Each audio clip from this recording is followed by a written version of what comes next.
Welcome, welcome, welcome everyone to another episode of Walking with the Master. As you already know, if you've been with us for a while, that Walking with the Master is dedicated to my teacher, Dr. Moses Powell, and our walking with him. But I have had the pleasure to know so many people, but I have not known I've only known a few people as it relates to how many Dr. Moses Powell, Musa Muhammad has known. And this is another a gentleman, a brother who is, I'm telling you, he is someone that as you listen to what we're getting ready to go into and about this man here, he is a wealth of information. He's a wealth of knowledge. And he is a bad man as well. And I'm speaking of Grandmaster Shaheed, Grandmaster Shaheed, and he's going to talk to you, and we're going to share some things where he's going to say more about himself. And I want you all to know something. I want you to know something, and that is that I'm here. I wish somebody else was interviewing him. Why? Because I am a student in terms of for knowledge, and he has so much, so I have to now get myself together because I'm going to have to ask questions, and I'm going to be inundated with the wisdom and knowledge that he has. So welcome, my brother. How are you? Fine praises due to Allah, brother. And I must say it is indeed an honor and a pleasure to be in your presence and the audience presence. And I pray that I will give something that will enlighten us all. And I must also give the salutation in the name of Allah, who came in the person of Master Farah Muhammad, and the name of his Christ and divine servant, messenger, and apostle to us all, the most honorable Elijah Muhammad, and of course his divine spiritual son, in the name of Master Farah Muhammad's spiritual son as well, minister, divine leader, and teacher, and warner to all nations of us all, none other than Minister Louis Farrakhan. I greet you all in the greeting words of peace and paradise of Assalamu alaikum. Wa alaikum salam. Wa alaikum salam. Thank you, thank you, thank you. And Grandmaster Shaheed, I want to start off as I normally start off, and that is I speak about going to the root. And when we talk about going to the root, going to the beginning, and now, of course, when we talk about going to the beginning, and that is as far as you go, I'd like you to kind of go through your beginnings, how martial arts came into the picture with you. And there's so many other things that I'm going to ask you about, that's incredible, and many other things. And I definitely want to get into your relationship, your knowledge, your view of Dr. Moses Powell when we get there. But please share with me some of your beginnings in the martial arts. Well, I started the martial arts at the age of 9 years old here in Henderson, North Carolina. And you may say, well, how did you get started there? There was no school. Well, at that time, I was a member of the Cottonley Moore Presbyterian Church. And my grandfather was a scoutmaster who was raised by my grandparents. And there was a missionary program, a missionary from Korea, Master Kim, well, he was Pastor Kim, rather. And he came for a year to stay with our pastor, who lived across the street from me. And he had a little son named Kim. And I used to watch him from my kitchen window in the mornings in the backyard. He was training his son kicking, and I used to watch him. And then little Kim, he was 5 and I was 9. His son was actually my first teacher because his dad didn't let him go around many people, very sheltered the son. And he was able, by being across the street, and I was the only one in the church that he felt comfortable with, and he would come over to my house, and at that time, we could leave our windows open. He would climb through my window, jump, we would wrestle and play, and he taught me some things in the arts. He was my first teacher. Then his father allowed me to come in at different sessions they would have, and that got my wheels a turning. And when they left after that year, I stayed true to practicing, using my hands, conditioning my hands, and I don't know, but it was just a spirit that stayed with me to stay with the art. You know, a lot of people ask me today, you still teaching? Oh, why not? Yes, I am. Yes, of course. I'll be 72 in a couple of weeks. Praise be to the Lord. I'm teaching Praise to classes, Allah.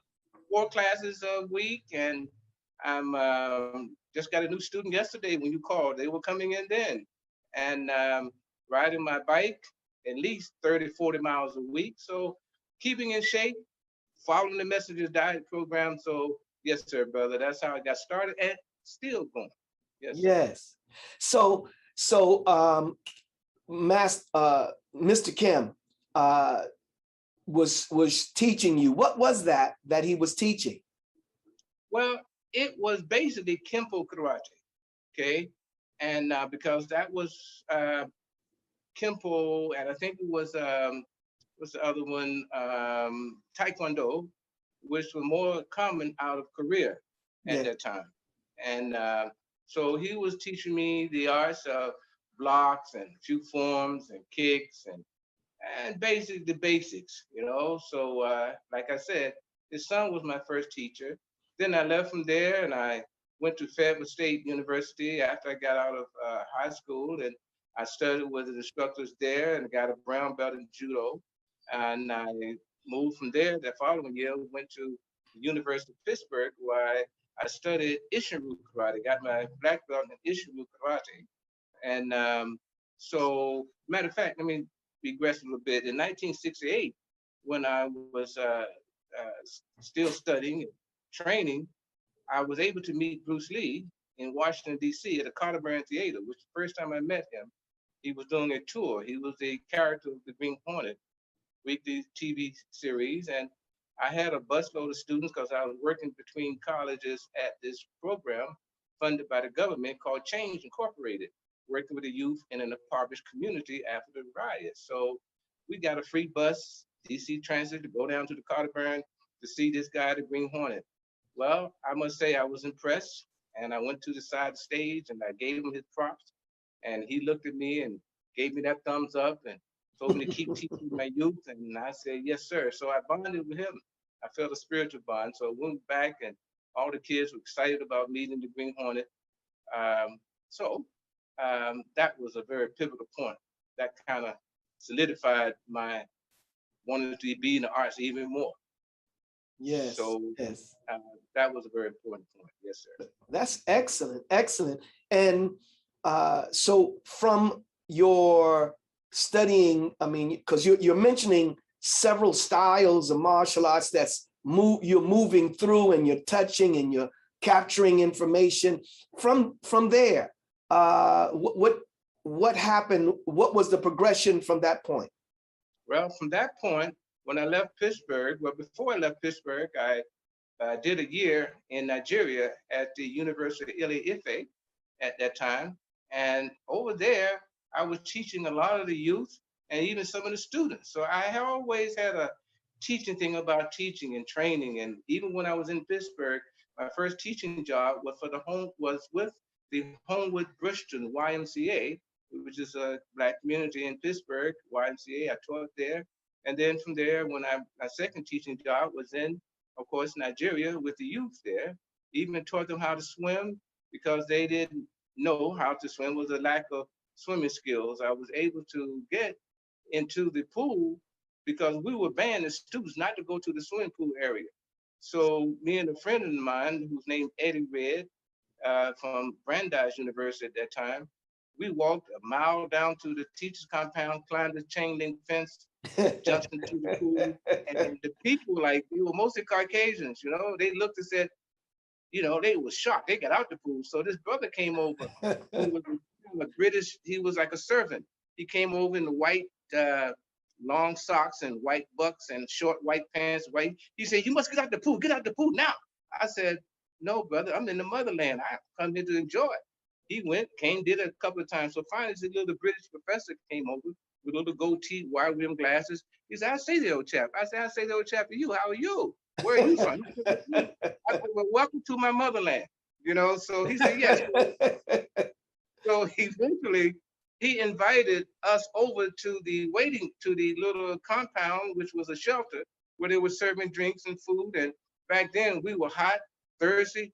So he had the same guy who came over to get us out, the little brother from the motherland. He ended up waiting on us, Yeah. serving us drinks and food. And he couldn't understand. So that brought along a teaching skill again to teach some of the people in the village how to swim, some of the youth there, and also start teaching some of the youth in the villages martial arts. And while I was there, I was able to develop a system called the Oko, which is the baboon. I used to go at the end and during the afternoons to the zoo area. The school was shut down during the day, and from 1 to about 4 o'clock, everything was shut down, quiet. So I would go to the zoo that had different animals in their live habitat, crocodiles, they had warthogs, and they had this deep pit of the baboons. And they live in a deep pit with the rocks. Everything looked kind of normal, natural, but they were in captivity. So I would go down up that mountain to the hill every day because it was like maybe a half mile from campus. And I would use what they call classical conditioning.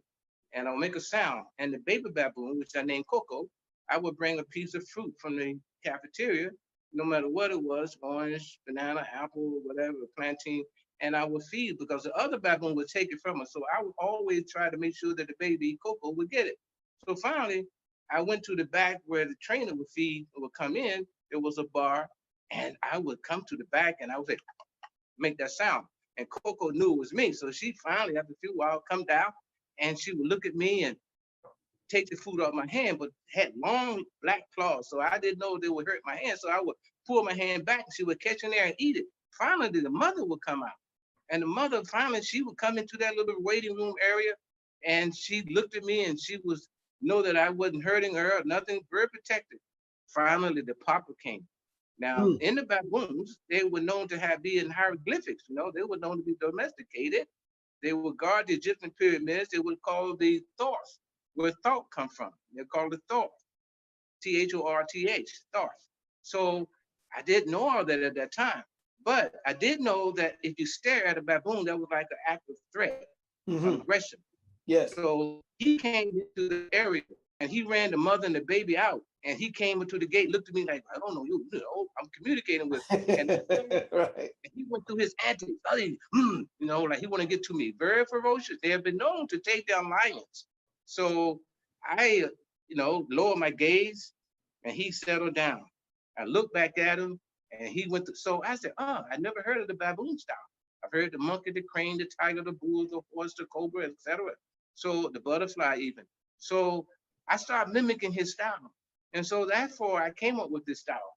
And I've been featured in the Inside Kung Fu magazine at the Kurushu Federation annual event that they've had, and to demonstrate this style of the baboon. Even at the event that you had, the training, I demonstrated that in the class breakout session that we had to some of the youth, people, sisters and brothers, the baboon, the otoboko, very ferocious, low squatting stance, very fluid, where you use your hands and you make the sound of the baboon when to a threat to a person. It puts them in shock when you make that sound like, you go through that sound and they panic, and then you go into your attacks. You sweep in the lower foundation. And so it's very eclectic. It has other styles in it, but it's a very, you mimic, you have to go into the field of that animal. You have to feel his spirit. So yes, sir, that is, then I came back and I went to Los Angeles, and after leaving Pittsburgh, coming back from the motherland, and I started studying under Grandmaster Art Yui Wong, who was the only one in Chinatown, Los Angeles, that would train people of different ethnic groups. And, and matter of fact, our brothers, Steve Muhammad, trained with him as well for a while. So I trained with him, and he elevated my training in the animal forms in Walloon Kung Fu. So Walloon come from the southern province of China. And and he was from Canton, China originally. So he came here, I think, in 1924. So he stayed in Chinatown and he taught many people, Douglas Wong and many other ones. So I stayed with him for a while, and I was teaching at the Mafundi Institute in Watts, which is a world famous institute, which was the first building built after the Watts riots. It was a culture center where many of the celebrities would come. Sister Tyson, what's the lady's name that taught dance, Eartha Kitt, Mhm. The silver started out there. So it was a multifaceted cultural center. And I became the Kung Fu teacher there. And that's when I developed working with some. My first student was one leg, matter of fact. He came and asked, could he do art? I said, sure. So I started training with him. He got into the Cobra, taught him how to do the Cobra from the floor. Very effective. Then many other brothers and sisters. I ended up with 500 students. That's when the era of Kung Fu Awesome. martial arts were very, very popular. So many of the gangs came together collectively and were my students. And we would go throughout LA, California. We were known for doing demonstrations. Some of the things the brothers would do were very exotic, very different. They were using their creativity. We would go to the mountains, the beaches. They'd never been outside of Watts, but I was able to expand their awareness and their environment and their perception of life. Many of them call me today, thanking me for helping them, to be more exposed and to find themselves. Many of them, even one yesterday, one of the leaders of the Bishop gang told me I was in one of his books he just had out. Yes, sir. Just told me that yesterday. I didn't know. Wow. So, but, just like you, brother, and Master Musa, which we're going to talk about later, about the apples and the tree. We'll get into that later. And then from there, I started studying Wing Chun and very effective style, which also originated from Canton, China. So there's a lot of similarities with the Walloon and the Wing Chun system, So I feel very good about a style that I have put together now called Walloon Wing Chun, okay? Because Mhm. it's a combination of both. We did transition from both. And I've had some training in jiu-jitsu with the brother from the Arizona Keto Academy. Matter of fact, he was the imam, brother Salim, I think his name was, in Phoenix when I moved to Phoenix. So I love that style. Your style that you get into, the Keto Jiu-Jitsu is very powerful because you learn. I find that you learn so much from the different styles. Matter of fact, at my school in I had 5 schools in Los Angeles at one point, out of leaving Mafundi when it closed down. And one of the schools I had, I used to invite many masters from all over LA, and we shared knowledge, like in the Kali, the Screamer. I learned the Screamer, the history of it, brothers from the area style. At my school, we would spend, my God, at least 6 hours a day sharing on Sundays, particularly sharing each other's knowledge. Each Sunday with different people would have a platform for that hour, 2 hours. So I feel that the martial arts, is what it is. It's eclectic. Yet we put our own nuances into it, and because it is an art. You just can't, like Bruce Lee said once, and a lot of masters deviated from him or didn't feel he was true to the art because he didn't want to be a robot. You have to have the traditional basis, but yet put yourself into it, be an artist with it, which I think that something that I have feel that I have transferred and transformed to that level as well. So yes, and I'm still learning, brother. I'm Yes, still sir. learning, still Yes, growing. Yes, sir. sir. Yes, sir. Well, let me ask you, in terms of all of the different styles that you've touched, it reminds me of uh, our coming up as well, in the sense that with Grand Professor V, how he studied or came out of Arnis or Screamer, and but he began to go to various styles and pick up various styles, and he even identified that. He said, no, I'm not going for the whole system. He said, I'm going to touch things. He's bringing it in so he can add it to what he has. And it's like a life experience. As I'm listening to you, I'm seeing that, basically it's been guided, so it happens. It's not like you necessarily looked for everything, but you found it on your path. And that's a beautiful thing, and I appreciate that. So how does it, in terms of your thinking, as you're getting this and you're getting something else, tell me the thought that you come up with, and in your mind when you're going into something else, you're not leaving it. Are you leaving something on the side? Just talk to me about that thinking. Well, there's another style that I studied with the French championship team. I had a chance to study in France with the savate, which is a combination of boxing and kicking, karate kicking, and I trained with the savate team. That was another interesting style. Now, to answer your question, is that there's a concept or a training technique we use in Wing Chun called the Silim Dao.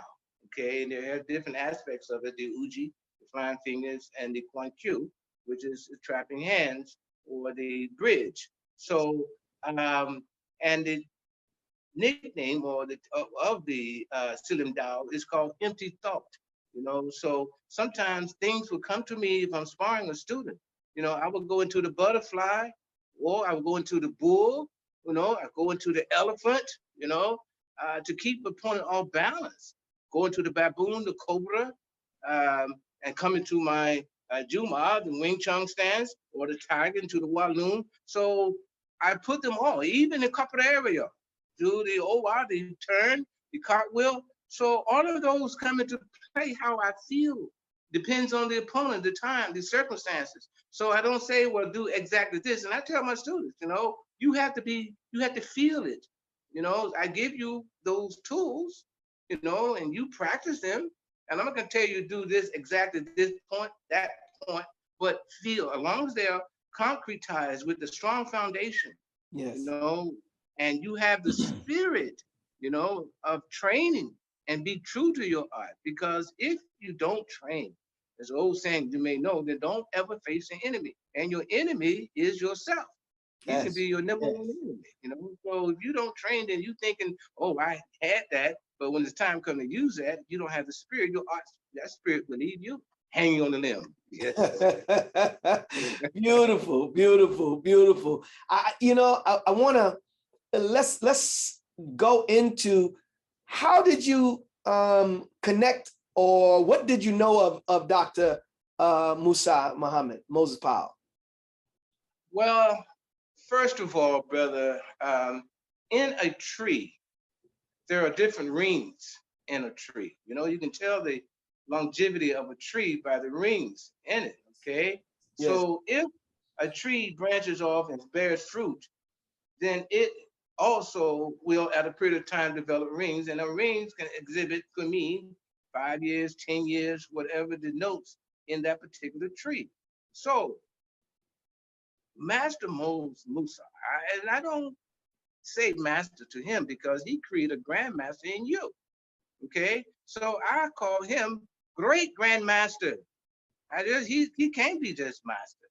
If you a grandmaster, he has to be those rings and the fruit that he bear. That's right. I call him great grandmaster, and another 10 years from now, if you become great grandmaster, then he's great grandmaster. Yes, sir.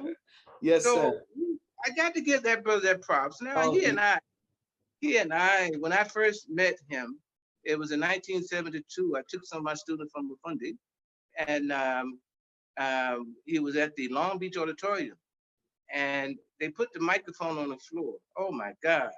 And he did the one finger roll, backwards, forward, sideways, etc. And I, man, you couldn't hear a pin. The place was quiet. You couldn't hear a pin fall. I'm sitting on the front row now. The microphone was on the mat there. And I'm like, whoa. I was so impressed. I had to meet and talk to him like I did Bruce Lee at the end of the Carterburn Theater in 1968 when I first met Bruce. I said, this guy is the most powerful man. At that time, I think he was 220, 230, 240, something like that. And he filled out his uniform and he filled out the hakama. And man, he was flowing like water. And he was all the elements in one. He was water, earth, fire, metal, and wood. He was all of the elements, okay? So, and I looked at that, I said, God, look at this. So I had to meet him and give him his props, brother. And then there were several times that we would communicate by phone. He gave me his number. So one time he came to, and he was so humble. Oh my God, man, humility of this brother, and he was so unassuming. If you saw him walking down the sidewalk one day in a shirt and pair of pants, a khakis or something, with glasses or something on, you would think, oh, this is a little chunky, this chubby guy, man, he was unassuming, but you touch him wrong. I remember one time when the minister came to speak in Los Angeles at the forum, and Musa was there. Great Grandmaster Musa was there, and of course he wasn't hung up on titles, but I got to give him his props, okay, because he was that pure, you know. So we had to secure the place. We went through every chair. I forgot how many thousands of people this forum was housed. We went up into the rafters where there was a beam. We walked across. We were all up in there looking for any type of devices. We combed the place like a fine-tooth comb to make sure everything was safe for the leader. So afterwards, you know, we came out. The minister, he and I got word. The minister was running a little late, and he would come down to a sally port from the street, which was a little drive down into the bottom basement of the forum. Okay, from the west side of the forum, I believe, yes. And so Pastor Moose and I was standing up on the hill on the side there at this drive. We knew what was happening. And our brother Khalid, the minister at that time, he came out. He said, you two, the baddest man on the planet, y'all standing out here, y'all need to be inside so-and-so. We looked at each other like, man, what's wrong with him, man? We on point, we on post, we know what we're doing, you know. We're shooting the breeze, but we said, okay, so Brother Khalid went on back inside, he was disgusted, you know. So finally, we knew what we were doing, but we were enjoying each other's spirit. Man, that brother was so beautiful, man. As a matter of fact, his pictures on my wall here in my studio, and pictures of you too, you know, the fruit from the tree. So he is all that and some. So again, I would like to denote that, yes, sir, your grandmaster, a beautiful fruit from the tree, and there are many, many, many fruits that he has brought along upon his path and continues to bear fruit. So he can't be just master. Yes. He's great grandmaster. And another 5 to 10 years of that ring multiplied, he's great, great grandmaster and beyond. So yes, sir, brother, he is a God in my heart. He still has my heart, brother. Thank you. Thank you. Yes, sir. That's beautiful. Beautiful. I want you to, you know, everybody doesn't know that you've been on television and whatnot. I mean, there was a show called That's Incredible, right? Yes, sir. Yes, sir. Yeah. Tell me about that. Tell us. I had an agent who was Jim Bridges, who was Todd Bridges' dad at that time. Mm-hmm. And he was supposed to have hooked me up to go meet with the people at the studios. So he never did come around. So I went to the studio myself. I said, I'm waiting this guy. He's dragging his feet. So I went on to the studios and talked to the people. They said, oh, we want to see that act, you know? So they asked me, I was using nunchucks, which was a popular weapon at that time. And they wanted to see what I can do with it. So I was able to take a cup off of the head of the cubicle, their little side cubicle in his office there. And I was able to do it, the nunchucks. And this guy said, well, I'm gonna hold his pencil up. Can you do it? I did all that. So anyway, they said, well, would you come on the show? So I said, fine. So they asked me, what could I do? I said, well, I can do it blindfolded. Now, how I developed doing that blindfolded was that I had a lemon tree in my backyard in LA, and I had a pool. And when I come home from teaching, I would go to the pool and practice hitting these wild lemons, you know, with the nunchucks with my eyes closed. And I was able to just pluck them off with the nunchucks at will. And because the nunchucks, as you know, is any weapon, is an extension of the arm and the hand, and you get to know the dynamics and the length and the measurements just by feel of it. So as a blind person would feel the period of time, they know the distance. So I was able to do that at will. So I started doing it with students, you know, who trusted me. And then I was told to come to show if I could do it off of somebody's head and out of their teeth. And I was able to take the nunchucks blindfold and take the apple off of one of my students' head and out of her teeth with the apple. And then I was able to extinguish some flames. They wanted me to do something I'd never done before, but they wanted me to extinguish some candles, you know, 3 different candles, different levels. And I just 3 swipes and they would extinguish the flame of the candles. And another thing I did, they had some light bulbs set up on a big bar across and light bulbs, and they wanted me to take out the light bulbs, which I, no problem. So I was able to take them out, and that was with my eyes open with that. So I was able to take them out at no will. And then at the end, one of my students who had a watermelon, I was able to use the three-sectional staff or the cudgel, and I was able to work it around and cut the watermelon in half. So for what they paid me, that was some of the easiest money I ever made in my life. Beautiful, So that beautiful. was fun. So that was fun. However, I was able to upgrade that to using the sword to taking the apple off of someone's head out of the teeth. I performed for President Obama's first inauguration in DC at an event that they had a gathering the weekend before his inauguration in DC, and I was invited to perform. And there I was blindfolded and I used a Sendo sword to cut the apple off of my wife's head at that time, and the apple out of her teeth. She had a cucumber in her right hand and a honeydew melon in her left hand. And with 4 strikes, I cut them off in half without cutting her hand. And that comes from practice and learning the exact moment, place, and time to cut the strike and leave it without cutting through. So all that's scientific, and it takes practice. I wouldn't advise anybody to just think they can go do that, because we have to practice. Yes, sir. Well, I gotta say that I remember, what was it? I believe it would have been 1981, Rebirth of a Nation.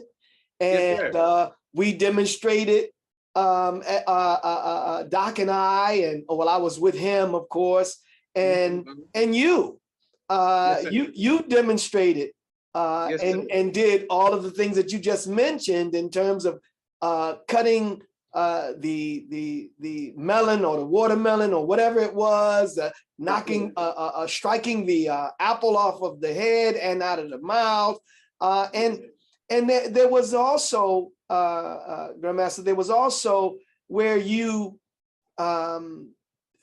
caused or hypnotized, if you will, or you can describe what it was, where you made the brother's body stiffen out and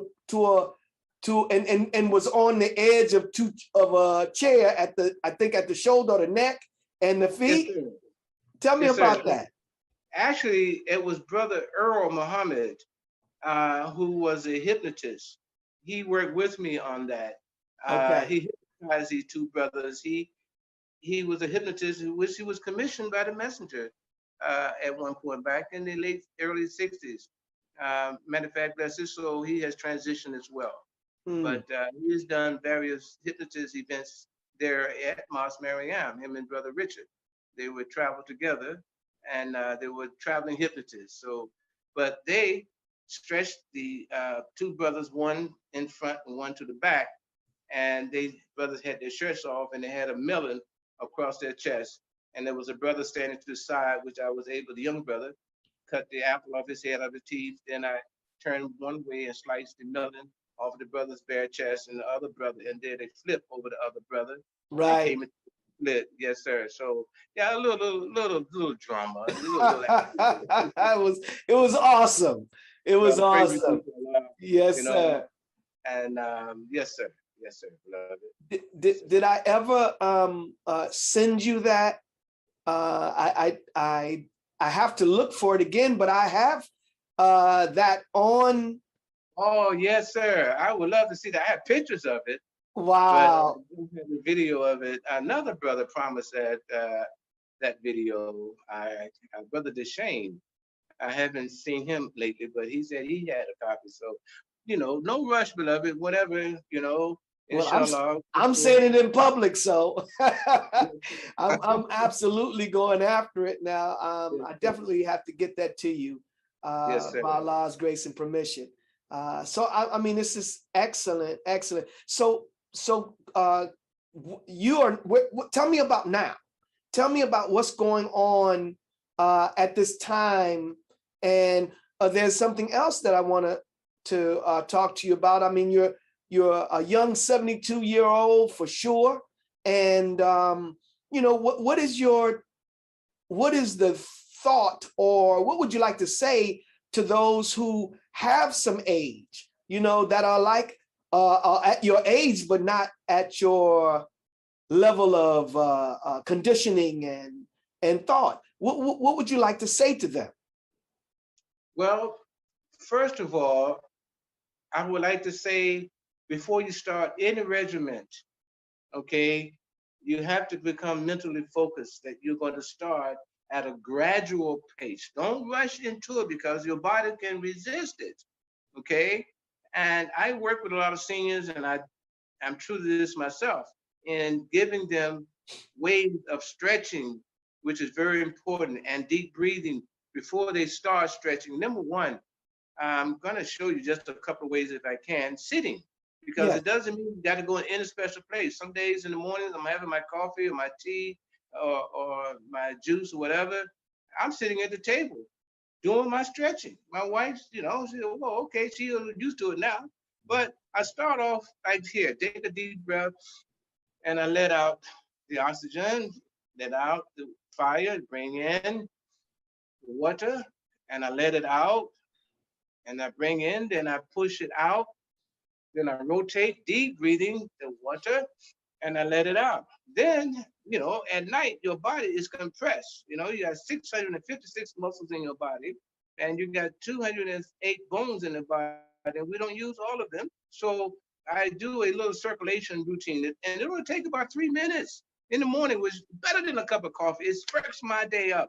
So one of the things I do also, I do the rotation of the neck. Okay, I count in Arabic, Chinese, or Japanese 5 times one way.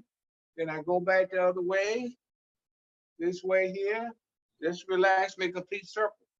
And then I do what we call the shoulder roll. I lift my shoulder, make a complete circle. Don't jerk, because they're sitting in a socket. Oh man, it's already releasing endorphins in my body already. I do that, and then I do the reverse. I do maybe 8 to 10 of those. Okay, all right. All right, after that, then I do what we call grab the monkey by the tail. Okay, I grab my elbow, like so, and I turn 180 degrees and pull myself around and hold it for about 8 seconds, 8 to 10 seconds. And then I grab the elbow again. And as I'm doing that, my other hand is working my joints to my fingers, like so. I'm making my fingers here, working those joints, right, while I'm around. Here, hand around, turning around, looking. Then I'll come back. Okay, then after I do that, now, let me say this, there's 2 ways of people stretch. Number one is called ballistic stretch, where people do that. That's not good because it can train the muscles to become spastic and can create your muscles and your blood become spastic. That's why people get charter horses at night. Okay, so you got to train the muscle to become equal with the flow and the elasticity of the muscles. It's called static stretch, where you hold it for 10 to 15 seconds. And the other way, instead of stretching, which old school, we used to do that back in the day, push and think we're doing it, but that's injuring the body. Kinesiologists and sports medicine doctors realize those multi-million-dollar athletes were getting injured in charter horse because stretching was being done wrong. Then we go from this stretch, we do what we call sunrise, sunset. We make the pyramid or the diamond, and we go up. This is called sunrise. And you take a deep breath, and you hold this, and you arch your back. And then we do what we call sunset, where you go down, all the way down, bend your back, your chin to your chest. And we do this a couple of times and back up to sunrise. And then we do what we call the rainbow. Go to your right side or your left side, okay? Looking over, elbow straight up. And then we go to the other side, the rainbow, here, okay? Then we go back up. And then we do another, we can do it more than once. Then we do call a rooster crow, where your shoulders go back and your chin go up, looking straight up. You inhale and exhale, relax. Okay. And then we do that a couple of times. Then we pulling the fish out the water, where this is called the line. And you straighten your leg out and you curl your toe back to you, and it stretches the calf muscles. And you stretch, this arm is up in the air, and you're stretching the calf, and you're pulling the fish out the water, and then you let go with your chin down, and you can go a little further and hold it. Then you do the other side, line up, grab the fish, hook the fish with your toe, and stretch down with the chin down, and then you back up, take another deep breath, because you're expending a lot of muscles, oxygen out the body. Inhale, and then push out, rotate. It's called Hung Sao. You pull inhale, and you exhale. Man, that itself, when I do that in the mornings, I'm ready to go, man. This morning I did, and I got up and got to work, cutting hedges in my yard and doing a lot of things, man. That motivates and stimulates my body. See, you awaken those endorphins, your chakras, as we say, and in yoga, zones where energy, negative energy, house itself and can cause stress in the body. So we have to release those endorphins every morning. I recommend that. Matter of fact, brother Wahid recommended, told me, he said, I'm gonna be your first student, brother. We got to get this going because we seniors need that. Yes, sir, brother. Matter of fact, I want to talk about my sister Flojo when we get a chance. Okay? Oh, absolutely. Sir, I want to talk about her. And I want to say that in self-defense for the seniors, what brought me to talking to you even more so, the minister, at your last beautiful dynamic training session that you have each one, brother. And inshallah, I'm going to be at the one next year. I promise you that, brother. I'm making the world announcement. Yes, sir. I will be there to help and do what I can at your disposal. But the cane, a lot of us are relying on that, some of us, and the cane is used by the Korean police forces. It's a very powerful weapon. Some of it had to need that third leg. And once you learn to be balanced, use that cane, it becomes very effective. Now, I also teach vital points. You have, teacher trainers, there was 76 spots in the body where you can hit a person and can temporarily paralyze them. And have 36 spots where you can permanently paralyze a person. And there's 24 spots in the body, you hit them at a certain angle, can permanently paralyze a person. So I teach certain pressure points, where to strike, where to hit, not just hitting anywhere. You have to know where to hit, that angle, hit into the cluster of nerves, hit into the heart meridians, hit into the kidneys meridians, and hit into the various spots which can stun a person. Our occipital nerves in the back to strike to cause a shock, paralyzation. So the cane is a very effective weapon. Hooking, grabbing, striking between the legs, twisting the person's body to destroy their structure, their foundation, hitting to the knees, to the various meniscus, to the tendons, to the cluster nerves along the side of the tibia, the muscle of the calf, hitting to the eyes, to the solar plexus. So the cane is something that I teach, and the minister made that call to bring something to the table for the seniors. Yes. So I said, well, I've been training this, and we get us to a certain age, we can't hit the floor like we used to, however, we're not like you, so used to it, you can hit it forever, and so we work with that, and I teach many of the seniors, and they feel that they develop a certain amount of confidence. As people get older, they don't want to resort back to that child and lose their confidence and their belief in themselves. So yes, if they resort to a cane, they can be even more effective walking the streets, because our elderly are vulnerable, even more so this day and time, to the culprits that's out there. So that's something that I like to bring to the table. There was I don't know if you remember the history of the drunken man style. You know how it came about? No, please tell me. The drunken man style came about when all of the guys who got paid in China, who were leaving the bars or leaving their home, and they were a little inebriated walking, they were robbed by the youth, okay? And they were taken advantage of, took their hard-earned monies and injured them. So the monks heard about this, and they came down from the mountains, and they started acting like they was inebriated and moving, and said it would come, the couple would come, they would strike out at them as if they were still inebriated, blocking it, hitting them and injuring them, taking them out, boom. And they were still acting as if they was inebriated. So they got to the point where these guys, they left them alone. So that solved that problem, So we have to develop things, ways to amend this aggression on our elderly. They get one check a month, most of them, and people are timing when they're getting it, and they have to have ways. We don't believe in carrying guns. However, we have to have some ways to defend ourselves. And there's a style also I studied from the Ethiopians called tebiye or teska, okay, which is the style that they use the head to headbutt.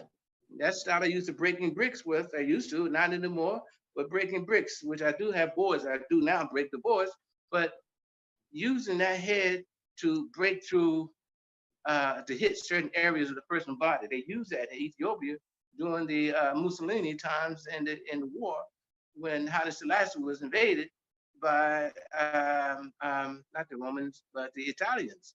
Okay, so they use that style. And a friend of mine who's Ethiopia, Daniel Inafu, shared that style with me. It's called Tebi, a test for close range.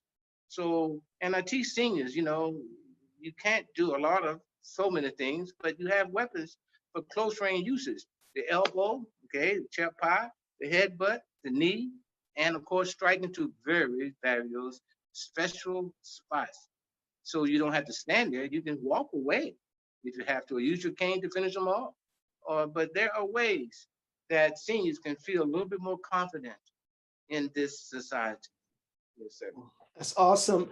What we intend to do, Grandmaster, is to actually open that opportunity for you and for our elders to come together, and we're going to draw them into a class, a virtual class, so that all around the country we'll be able to begin that process and work with our elders. And I definitely would like you to be a huge part of that. Praise is due to Allah. And then there also like to say that there's a brother out of Winston-Salem here in North Carolina. Good friend of mine, good brother. We talk all the time. His name Brother John Muhammad. He has what is called an orbit walk. And that's on YouTube. If you go to YouTube and look up orbit, ORBIT walk, WALK. And it's about a minute and 32 seconds where he's on a treadmill. And this brother is in his 70s as well. And he's on a treadmill at fast speed, walking heel toe, spinning sideways, walking gradually, because walking is so important, how to walk. And that's something we teach seniors too, how to walk heel toe. There's a walk that the Chinese use called Asiatic jog, where they use heel toe. You have all of your 296 nerves ends in the bottom of your feet from your organs. So if you heel toe walk and make that gradual walk, the minister does that walk naturally, if you notice. He has an elegant, where you can't even see him bouncing. He has that stride. So it's natural in him. So that walk is something that we want to bring to the table to our seniors, how to use that, which helps regulate even your internal system and your balance and your structure. Yes, sir. Beautiful. So this brother name is John Muhammad, and you look up Orbit Walk on YouTube. So, well, I will do that, and I'm sure everyone else will take the opportunity to do that as well. Let's go into in this last portion. Let's go into your sister. Are you saying your sister is Flojo? That was my sister, brother. Yes, sir. Wow. Please tell us about her and you. Man, well, when she was 11 years old, I moved from Pittsburgh to LA. That's when I moved there, my final move there. And she joined the Jackie Orange Track Club, and every Saturday she would go out because she would, matter of fact, I'm just finishing a book about her. Just finishing it up. Matter of fact, it's at the print now. So I'll be marketing that real soon, let you know about it when it comes out. She was very eclectic, even her early age. She used to ride the unicycle to school with a pet boa constrictor around her neck. Wow. Yes, sir. Yeah, she was naturally gifted in various ways of braiding hair at that time. Some of my celebrity friends, she would go to their house and she would braid their hair. Didn't have any training. She would do that and made her extra money. Of course, my mom got upset because she would come home later at night, took longer to she out, but she came home with the Dutchins and she was okay with that. But when I left the house, and matter of fact, what we used to do, we used to race down the streets on 85th Street off of Manchester in Watts. Every time it would rain, the steam would come up and all of us would go out and we would race. And I used to tell her, girl, you never beat me as long as you live. I don't care what. And I believe that. So we used to race, and she had that determination look in her eye, like, I'm gonna get you. Girl, you never. So I really put that on her. But I used to teach her the martial arts, the confidence, and she would come out to my car when I pull up at the house, and we would talk for hours. I would give her motivation talk, and etc. So when we went in, matter of fact, when she came back from um, the Olympics and going to go back to Japan, she asked me to go with her, which I did. It was over there for a good month and a half Mm. throughout, and she was welcome. And they called her the Cleopatra, the Return of Cleopatra. Everybody welcomed her. She was so classy. She didn't curse. She believed in God. And what brought her to the to get her goal was I told her about the messenger's diet. I wrote an article in the Final Call a few years ago about that. And I told her about you can't eat pork and embrace these people around the world and expect to be a champion. I took her off the diet of pork and showed her about the messenger's diet. She thanked me for that. Took me, oh man, and I have articles where she thanked me and she autographed to be in her biggest support and guiding her in the path of becoming who she is. Thank praise is due to Allah. Yeah. So in a way, that's something that was very instrumental in getting her to come off that pork. And so she and I were the closest out of 11 of us. I'm the oldest of all. Okay. And I was raised on the East Coast with my grandparents pretty much. And my mother was in LA, so I was kind of bi-coastal pretty much. And she and I became the closest out of all 11 of us. And so, but yeah, that was my baby sister. And there was so much in my book that I would tell about her. One thing I want to say is that her grace, her class, my mother told all of my sisters to carry yourself always as a lady.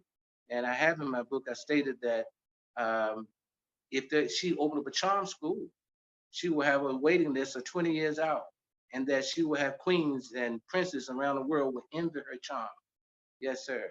And also the cover of the book, at the beginning, you see the watchtowers, and then there's a Japanese shrine, and it says across from the far west to the far east.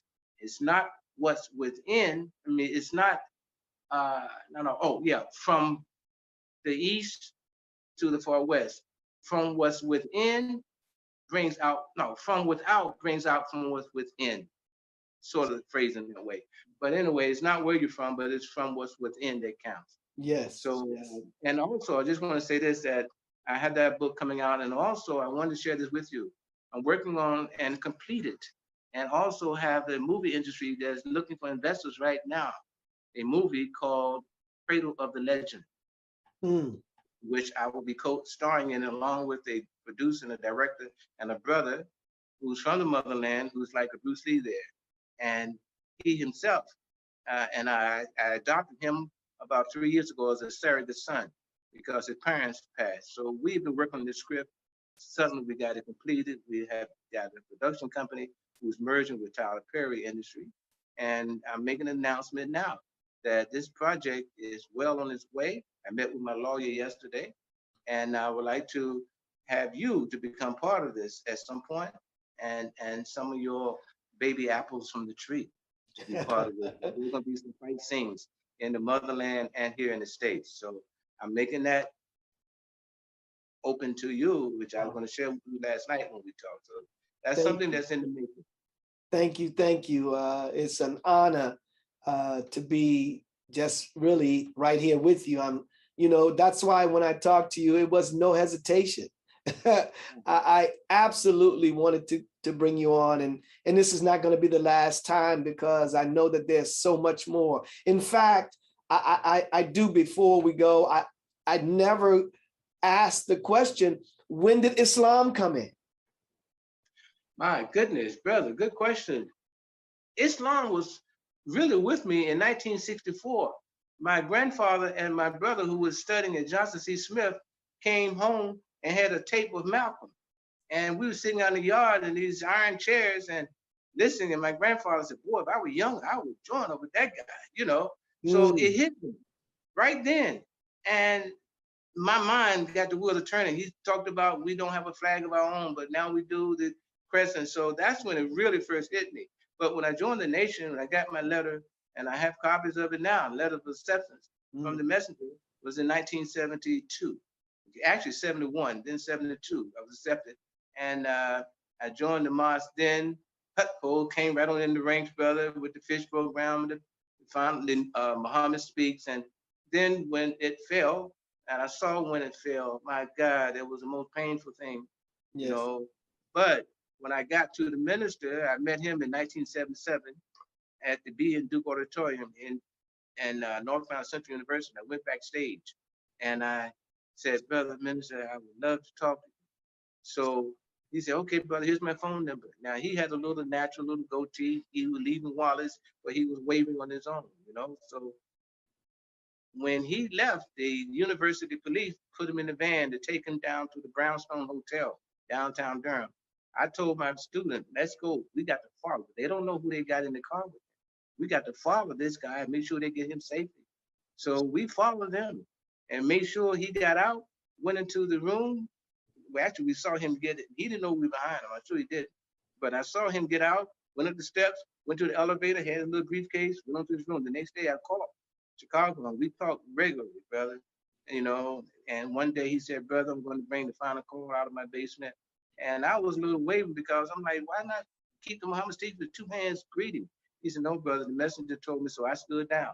When he said that has to put that trumpet, the final call. And there's one thing I want to say too. There's one time we were talking. You might have heard him say about the time some neighbors threw a rock through his window and almost hit. Yeah, well, brother, I called him that day and he told me what had happened. I got to packing and said, brother, on my way to Chicago, I'm gonna stand post in front of his house on the end of the block. I was coming, brother. Yes, sir. Oh, yes, the minister told me to stand down. We got this, brother.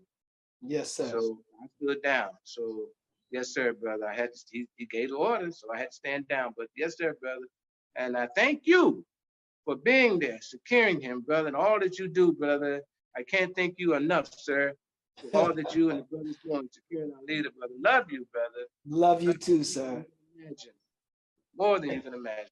Man, may Allah continue to bless you and keep you strong and healthy so that you can continue to help our people as you have been doing. Thank you. And, you know, you're again an example, definitely for me, but for so many others, you are an example. And again, thank you for your service. Thank Allah. Anything I can do, I'm here, brother. Here for yes, sir. Yes, sir. Well, listen, family, you have it again. I had the opportunity to walk with a master here today, and you had the opportunity to also walk with him. And this is something that we have to thank all of those masters that have given their time, their energy, their sweat, their blood to developing themselves, not just for themselves, but to help somebody else. I want to thank you all for joining us and being with us and walking this path with us again through another episode of Walking with the Master. Make sure you subscribe to the official Grandmaster Anthony Muhammad YouTube channel, and make sure that you constantly look and see what we got going on so that you can become better and better and better. Assalamu alaikum. Have a great day. Us. Every student of a master here today, you reflect your master teacher. You want to walk like him. You want to talk like her. But you start by having an object in front of you that you admire.